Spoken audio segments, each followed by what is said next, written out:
वो 39 सीटें हैं भारतीय जनता पार्टी ने जिन पे मध्य प्रदेश की, जिन पे अपने उम्मीदवार यहां पे घोषित किए हैं। अब आपको मैं ये भी समझाते हैं यहां पे कि बीजेपी का एबीसीडी फॉर्मूला क्या है, कौन सा वो फॉर्मूला है जिसकी आज विपक्षी चर्चा कर रहे हैं। आखिरकार भारतीय जनता पार्टी ने ऐसा कौन सा चक्रव्यूह रच दिया है।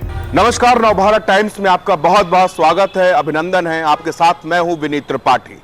चुनाव चाहे छोटा हो या बड़ा हो, बीजेपी उसको पूरी लड़ाई से लड़ती है, हर पैतरे अपनाती है, और जब वो युद्ध क्षेत्र में उतरती है ये समझ लिए उसके पास में गांडियों की भी ताकत होती है, उसके पास में गधे की भी ताकत होती है, उसके पास में वो सारी चीजें होती हैं जो विरोधियों को परास्त कर देती है।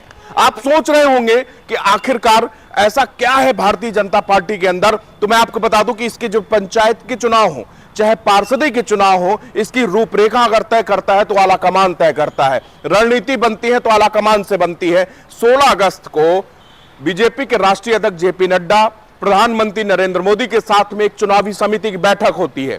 बैठक के बाद ही एक दिन पहले मध्य प्रदेश और छत्तीसगढ़ में चुनाव के जो कैंडिडेट हैं उनकी एक लिस्ट जारी हो गई है। इसी लिस्ट से बीजेपी ने अपना बहुत कुछ तो जाहिर कर दिया है, लेकिन अभी जो आगामी आने वाली जो कैंडिडेट की लिस्ट है वो भी बहुत विपक्षियों को परेशान करने वाली है।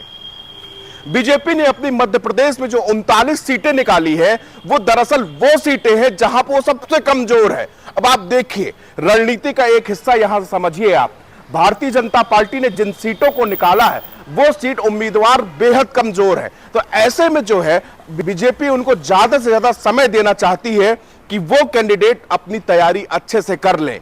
वो 39 सीटें हैं भारतीय जनता पार्टी ने जिन पे मध्य प्रदेश की, जिन पे अपने उम्मीदवार यहां पे घोषित किए हैं। अब आपको मैं ये भी समझाते हैं यहां पे कि बीजेपी का एबीसीडी फॉर्मूला क्या है, कौन सा वो फॉर्मूला है जिसकी आज विपक्षी चर्चा कर रहे हैं। आखिरकार भारतीय जनता पार्टी ने ऐसा कौन सा चक्रव्यूह रच दिया है कि यहां से अगर कमलनाथ और दिग्विजय सिंह की जोड़ी कोई कमाल कर पाती है तभी ये मध्य प्रदेश का किला बचेगा, नहीं तो बीजेपी ने वो सारी तैयारी कर ली। और 39 सीटों से ही ये तय लग रहा है कि मामला जो है आगे जो कैंडिडेट होंगे वो भी कहीं ना कहीं चौंकाने वाले होंगे। तो मैं आपको बताऊं कि छत्तीसगढ़ में वहां में भी बीजेपी ने कुछ ऐसे ही कैंडिडेट निकाले हैं।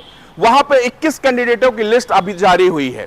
ये भी वो कैंडिडेट हैं जो कि कमजोर है, जिनकी चुनावी जो रिजल्ट पहुंचता है आलाकमान के पास में, उसमें जो ग्राफ है वो नीचे की ओर है। यानी कि उन्होंने लिस्ट जारी करके बता दिया कि आपके पास 3 महीने का एक माकूल वक्त है, इसी वक्त में आपको चुनावी तैयारियां पूरी करनी है। अब आपको बता दें ये चुनाव अहम क्यों इतने हैं। अगले साल 2024 में लोकसभा के चुनाव होने वाले हैं, तो लोकसभा के चुनाव से पहले 2023 को यह सेमीफाइनल मैच माना जा रहा है। अब आप ये समझिए कि जिस तरह कर्नाटक और हिमाचल में बीजेपी की हार सता रही है और उसका डर कहीं ना कहीं अभी बजा हुआ है, तो ऐसे में बीजेपी हिंदी पट्टी के ये जो 2 राज्य हैं, मध्य प्रदेश और राजस्थान, इसको जीतकर ये कमबैक करना चाहती है और 2024 से पहले विपक्षी गठबंधन को ये बताना चाहती है कि आज भी मोदी नाम का जादू लोगों के सिर चढ़कर बोल रहा है। और ये चुनाव भी जो मोदी जी के गाइडेंस पर और उन्हीं के चेहरे पर ही बीजेपी यहां पर लड़ने जा रही है। अब मैं आपको बता दूं, ज्यादा देर ना करता हूं, कि एबीसीडी का फॉर्मूला क्या है। बीजेपी ने 4 कैटेगरी में अपने कैंडिडेट डिवाइड किए हैं, ए, बी, सी एंड डी। यानी कि ए वो कैंडिडेट है जिनके बारे में कहा जा रहा है कि इनका तो लगभग जीतना तय है। ये वो हाई प्रोफाइल कैंडिडेट हैं जिनके नाम पर बीजेपी यहां पे बोली लगाएगी, और ये इनके बारे में आलाकमान को पूरी तरह से तय है कि ये कैंडिडेट अपनी चुनावी क्षेत्र से जीत के आएंगे। बी कैंडिडेट वो कैंडिडेट है जिनकी 70% जीतने की उम्मीद है, लेकिन शायद अगर विपक्षी उनके भारी पड़ गए तो 30% उनके हारने के भी चांसेस हैं। तो ऐसे कैंडिडेटों को बी में रखा गया है। अब ये सी और डी क्या है। सी और डी सबसे ज्यादा टेंशन देने वाली बात है बीजेपी के लिए, क्योंकि भारतीय जनता पार्टी का जो ओवरऑल मध्य प्रदेश से रिजल्ट गया है, मध्य प्रदेश से जो सर्वे हुए हैं, क्योंकि हर पार्टी अपने अंदरूनी सर्वे हमेशा कराती रहती है, वो ये देखती रहती है कि हमारी पार्टी का वजूद कितना बचा है, कौन सी ऐसी सीट है जहां पे हम कमजोर हैं, कहां से हमारा कैंडिडेट नहीं जीत पाएगा, इन सब बारीकियों में चुनाव में पैनी नजर होती है। और खास तौर से अगर हम बीजेपी की बात करें तो बीजेपी एक एक कैंडिडेट का 1 साल पहले से ही पूरा होमवर्क करना शुरू कर देती है कि आखिरकार इस क्षेत्र में ये कैंडिडेट फिट रहेगा या नहीं रहेगा। तो आपको बता दें, जो बीजेपी का सर्वे गया, अंदरूनी सर्वे, उसमें साफ हो गया कि बीजेपी ने जो है 125 विधानसभा सीटें ऐसी हैं जिसमें बीजेपी को लगता है कि इसमें मेहनत ज्यादा करनी पड़ेगी। आपको बता दें, आज से ये अगस्त का महीना चल रहा है, नवंबर में इलेक्शन हो सकते हैं जैसा कि अभी तक उम्मीद है।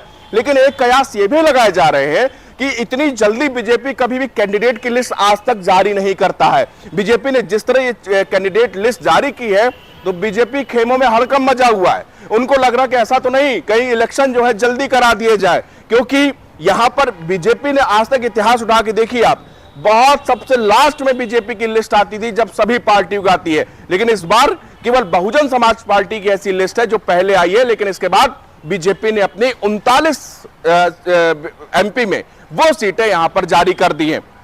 फिर उसी बात पे लौटते हैं, आखिरकार सी और डी कौन है? तो सी कैंडिडेट और डी कैंडिडेट वो हैं जिन पे बीजेपी को बिल्कुल भरोसा नहीं है। उनको लगता है कि यहां पर ये कैंडिडेट लूज हो सकते हैं या विपक्षी इन पर हावी हो सकते हैं। उन सीटों पर बीजेपी पूरा फोकस कर रही है और काम कर रही है। वहां पे ग्रास रूट पे उतरकर, ब्लॉक उतरकर, बूथ में बीजेपी जो है वहां पर लगी हुई है। और आपने अक्सर देखा होगा, और अगर आप राजनीति की थोड़ी बहुत भी समझ रखते हैं, जानकारी रखते हैं, तो आपको पता होगा कि बीजेपी जो है बूथ लेवल पे जाती है। अक्सर बूथ सम्मेलन भी आपने देखो, खुद प्रधानमंत्री नरेंद्र मोदी बूथ कार्यकर्ताओं को संबोधित करते हुए नजर आते हैं।